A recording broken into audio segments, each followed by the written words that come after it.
Well, I think, that one of the really interesting or exciting things when I was a student was that there was the development of something called cultural studies.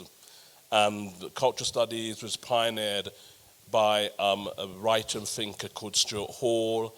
And basically, at that particular moment in time, there are lots of other movements which were occurring. You had the feminist movement, and you had this kind of relationship to the arts movement and to the cinema movement, to the film movement, where basically people were becoming aware of different voices. And I think one of the things when I was an art student, which I was very interested in, was this book written by Frantz Fanon, Black Skins, White Mask. And this book was an incredible book. And the reason why we liked it, or a number of us kind of galvanized around it, it produced an ICA conference and also an exhibition. And there was a kind of whole movement, you could say, which came out of post-colonial studies. But I think in the art world, at least, we were very much sort of interested, along with lots of feminists, I think, at that time,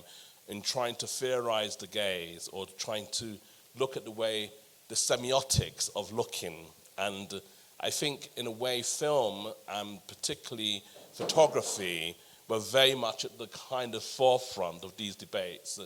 And I guess you could find the counterpart to this in the kind of works of, say, someone like Cindy Sherman, and the Pictures generation in New York. But there were lots of movements, art movements at that time, that were looking at the question of the gaze, the male gaze, the female gaze. Does that create a different work, a different sensibility?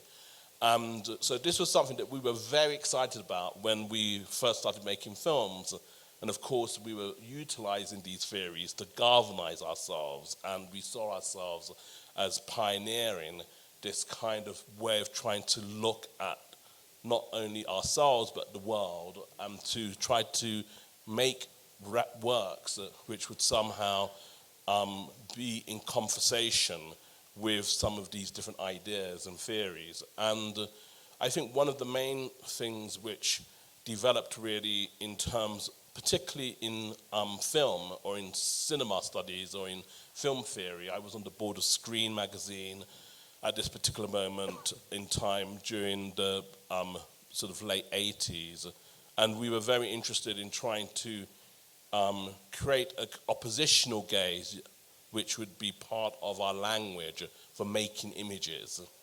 And so part of this question of making the oppositional gaze was really to kind of not make the kind of works which you would see ordinarily in films, and to have conversations with, to a certain extent, different art forms where there would be a questioning of common sensual assumptions around who's looking, who's telling the story, and what would be the perspective or the point of view. So there's a kind of radicalism in trying to think about aesthetics and to think about art and the way that works get made. And so a lot of this, in a way, galvanizes itself around Fanon and making the film, which was in the mid-90s. I had left the collective after that, and I made that film with Mark Nash, who had been an editor of Screen magazine, and our interest